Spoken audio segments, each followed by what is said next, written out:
Hey everybody, this is the Two Old Bucks. This is Old Buck Dale, and with me, of course, is Old Buck Dave. and Hanging in there, we're buddy. yeah, we're going to we're doing a quick pass through today, quick update for a couple things, and Dave will tell you what we got in our mind. So let's let everybody know what we're up to, Dave. Well, what's on your mind first of all? Well, I know we're both traveling. We're both going to jump out of town Yeah. at the same time, and yeah, we're both going out of town, different directions. So we're recording this early, and yeah. you'll hear it at the regular time. It'll drop live or drop on Friday, as always, as usual, not as always. Well, I wanted to say that my mission is to visit an old friend who is whose kidneys failed, and that's a subject near and dear to me. Yeah, sure is. So I'm going to swing by and see him, and that's bad in itself. But I guess people say, "Oh yeah, you can live with that," and you can. But the problem, I think, is can he remember how to find his way home after that? So I'm going to do that, and I wanted to touch base. I had fun talking to well, we'll call her Mother Mary, but Mother Mary. yeah, what a sweetheart she is. It was a pleasure getting to know her a little bit, and hopefully sometime in the future she can chime in again. So that was a lot of fun. We'll bring Mary back someday here for sure. And we got a voicemail from Vintage Vixen number 1, fellow Catholic, along with Mary there. She enjoyed the whole thing. Brought back memories, she said. Yeah, she's also a great friend of ours and a sweet lady herself. I would just briefly say that some of the folks that we've recently met with some of the interviews, the writers and things, have just been really interesting people. It's been a real pleasure to getting to know them and helping maybe helping them promote whatever they've written if that's their desire. But just nice people. Nice. So the old Bucks are happy about that. We're happy. Yeah, and speaking of nice people, next week we're going to be interviewing Leita Kaldi Davis. Now you call her Leita Kaldi Davis. One of us is going to be right. Well, it's the way it's spelled. I don't know. Yeah, I don't know. I'm sorry, Leita. I think Leita sounds good.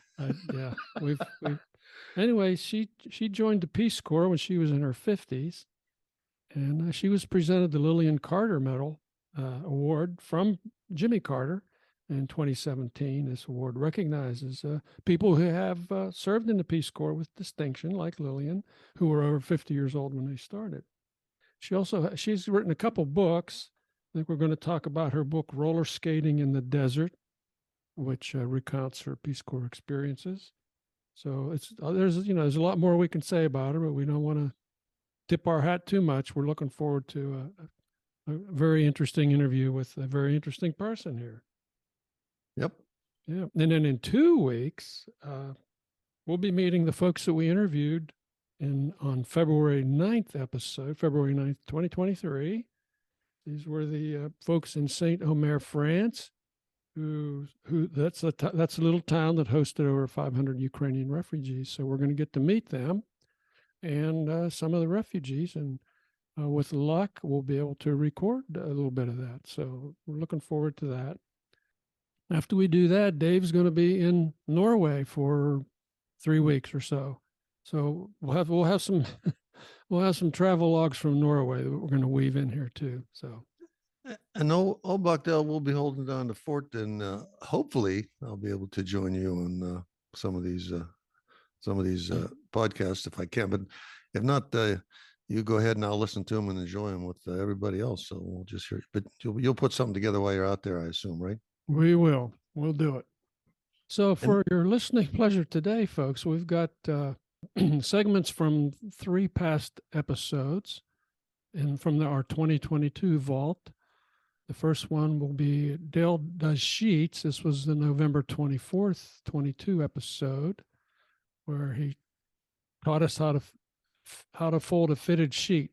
Yeah, with less than perfect results, I guess. One of my favorite episodes, brought tears to my eyes. That's when a couple people have mentioned that. We say, bring that one back. So we're going to do it. And then we're going to talk about an episode that shows that I have no patience in checkout lines. That was May 29th, 2022. And then we're going to finish that up with a segment from our first live show where we have Old Buck George telling us about transporting his father-in-law in a hearse.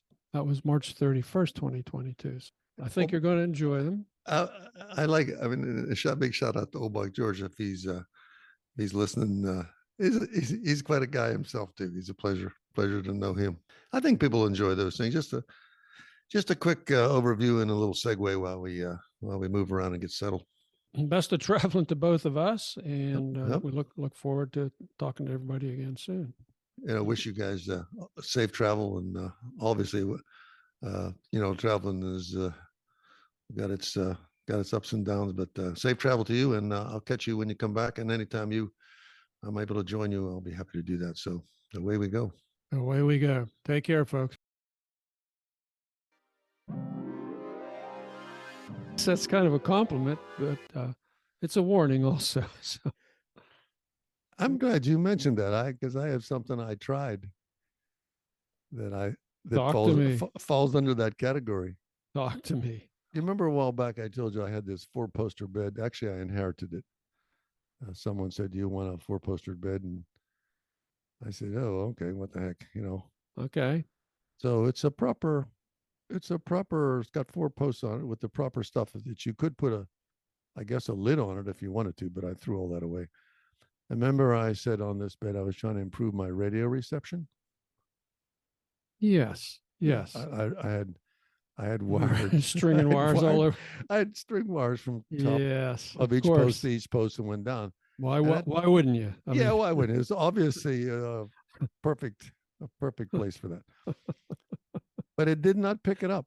It did not pick up the radio signal on my Henry Kloss. I was playing around with it. Turns out the Henry Kloss has to keep positioning the antenna, and I was unable to do that. So I gave up on that. So for the other day, I thought of another use for those poles, for the posts. For the posts. The bed posts. Right, the bed posts. Now, I'm sure all the lady listeners out there know what it's like to fold a fitted sheet. Have you ever tried folding a fitted sheet, Dave? Yeah, I folded a fitted sheet. Okay, so you not nicely, not very well. and therein lies the that's the dilemma, huh? Yeah, that's the dilemma. And you've got a solution, I'm guessing. Well, the solution, I think you'd see where I'm going with this. I said, if I had some way to hold this sheet, if I had some way to hold this fitted sheet, and here in front of me is standing a post. Okay. So I said, if I just put this end and together and hang it over this post and pull it tight, I'll have her made, because the other end I can manipulate, right? So you got the sheet over how many posts? 1, well, 2? I only have it over 1 post. Okay. I only have one because I'm pulling it on the other side myself. So then I take it and I fold it again and put all 4 of the fitted ends on the post, and it's sort of straighten it all up. I'm ready to pull it tight. You see what I mean? I've got it squared up. Are you following me? I'm trying to follow you. Yeah. So you have all 4 corners hanging there. Right. And you're smoothing them out.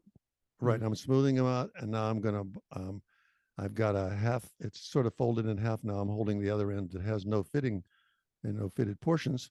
And I said, hey, all I got to do now is just lift this thing off gently, and I'll be able to fold it nice and neat and put it away. And I'll get 5 stars from the missus for putting it away. Yeah. And the only thing I recommend you don't do is when you lift it off the bedpost, make sure it's not under your ceiling fan.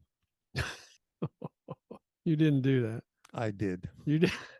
I did. And when the fan started to, they say when it hit the fan. Was right. Yeah. When the sheet hit the fan. When the sheet hit the fan.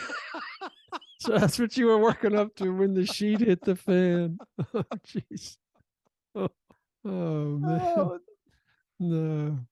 So anyhow, it didn't work. So I don't recommend. I don't recommend you try that, because it's better just get your wife to hold the other end. Geez, and I had this picture of all the subset of our listeners who have 4-post beds. They're taking copious notes here on how to do this. Don't try anything Dell does. Don't try. Jesus. Oh my. Oh my. I got tears in my eyes. Okay. So what were you going to tell me? I don't know what. I didn't set that up to be a joke. That's a true story. I was actually working on that. Never thought about it being so funny. So how many sheets did it turn into? Well, it didn't tear, but it stopped the fan. Tear. Yeah, I was able. The fan. I was ready to get it before it pulled it out of the ceiling. So. Oh, oh man. That's kind of a funny story when I think it is kind of funny. Oh man. Okay, good luck to the fan. Now here's Dave being impatient. That kind of thing. So what have you been up to? How are you doing? What's happening? Well, I just had a funny experience the other day. I think you'd appreciate this. I'm sure I do. I have kind of this pet peeve, when you're like in a checkout line or in a line to pick up food or something like that. And the person, the customer being, checking out feels this need to yap away, all right, to talk to the cashier or anybody within, anybody who wants to listen about this and that. And, I took the kids, da-da-da, how's it going, da-da-da. That makes me crazy. I don't know about you. Does that make you crazy? I actually find it troublesome when someone gets up there and decides to do something strange. You know what I mean? Over a small piece of merchandise, and then it starts into a cash or credit card or a can. But looking for money. It's I have to actually pay for this. Let me open my purse, and then I can find my wallet in there, and maybe I have. Oh yeah. So that's kind of a subset of the whole thing. Yeah. What's the first thing that goes through your mind when I see that? I'm thinking, I picked the wrong line. I always pick the wrong line, man. I stutter to myself. Let me tell you what happened. What happened? So we were at the Euro store the other day. It's a food store, and it's run by a Ukrainian woman, okay? So we got the Ukrainian connection going on here again. So there are two lines. This woman's running one checkout line, and the other, and a fella, I don't know if it's her husband, I don't know, he's running the other checkout line. They're long lines. It's a small store. The woman the customer who's checking out with the guy is just yapping on and on and on about just senseless stuff, and the guy's kind of nodding his head. He's not really engaging her, but she's not taking a hint. So finally, the woman who's clearly the owner of the store, this Ukrainian woman, she yells over, she says, "Nobody wants to hear your life story. People waiting in line." It was wonderful. She's my new. I wanted to hug her and squeeze her. That was so great. But what I had to do is I had to like step behind the aisle, and just because I was just dying. Trying to keep it in, huh? Oh man, I thought, oh God, this is the way it should be. So there's a lot of cases like that. Of course, this is a small shop and they can get away with it, but some of the other ones, it becomes a sort of a psychiatric event, you know what I mean? And you're thinking, this person literally is. This person needs therapy. He wants to talk to the checkout guy. Yeah. Oh gosh. But that kind of really made my day. I thought that was terrific. Well, I think everybody can relate to that. Everybody likes to just sort of go straight at it. Find me the one that's open. I'll stand in line. And then, let me just get on out of here the way things are. And inevitably, when I get up near the end of the conveyor belt, and then the lady or somebody takes out that sign and says, "This all closed." Go somewhere else. Yeah. And away we go. And away we go. Yeah. And finally, our guest George live talking about dead bodies. Hey, you know what I think I'd like to do now? Is I'd like to end with a patch-in of our first recording. We talked about this last week, that we actually did some live audience recordings, and I'd like to end with that. Yeah, I think it's a good idea. I think Okay. you can sneak that on. This is for our little foray into This was down live the audience. yeah. This is the live audience. This was the live audience episode that we did in Naples. We had a couple of people we talked to in Naples that were brave enough to take the stage. This will be Old Buck George talking about a fascinating, interesting, funny story of working with his youth. It was his youth in his younger yeah. days, working with his father-in-law at the funeral home. Yeah. So. Oh yes, that would be good. I think our listeners appreciate that. Okay. Big shout out to Old Buck George. Here we are. It's a special episode for us. It's our first recording in front of a live audience. Let's see if there's anybody live out there. Yeah. Okay. Yeah, you can hear him in the background. Hear him in the background. And the rain. It's raining too. So it's raining. We've organized a lot of stuff for today's episode. Yeah, just not very well. Bad weather and a great audience. Yeah. Yeah. Listen, and we're gonna talk to some of these folks. They've got some interesting stories to tell. The first story we'd like to, the first person we'd like to interview is Old Buck George. Dale, you can bring Old Buck George onto the stage here. I can, and I got to tell everybody that we go way back. We talk about friends, and George fits right into that category. He's a good old friend of ours, and he has some great stories to tell, and he offered to share one with us today. So I'm gonna hand the mic over to George and let him tell us a story about his adventures working with funeral home. In a funeral home. George has some hands-on experience at a funeral home, as it were. So this is going to be one of George's little stories at the funeral home. The best friend I ever had was my father-in-law, and he was an employee of a funeral home. Asked me to help him out one day, and he said, "Let's take a trip to Philadelphia." And I said, "Sure, I'll go along." So we get in the call car to go pick up a body. And he takes and he crawls in the back. And he crawls onto the cot and goes to sleep, leaving me driving. So you're all alone here. Basically. All alone, driving down the driving Pennsylvania Turnpike. Driving a hearse? Yep, looking good, smiling. So we stopped for gas. And back in the day, people came and they pumped your gas for you. And the guy comes out, he's pumping the gas. And my father-in-law jumps up out of the back and goes, "Georgie, where are we?" This guy, I swear, had a heart attack because he sure wasn't looking for somebody to come out of the back of that vehicle. Yeah, it's just part of the fun that I had with my father-in-law. He was a great guy. Hey, that's a great story.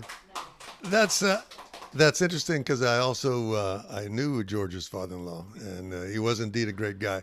So this is you did this a couple times, didn't you, George? A number of times we were partners in the funeral business. Partners in the funeral business. So he's bringing back a lot of interesting, humorous memories, but.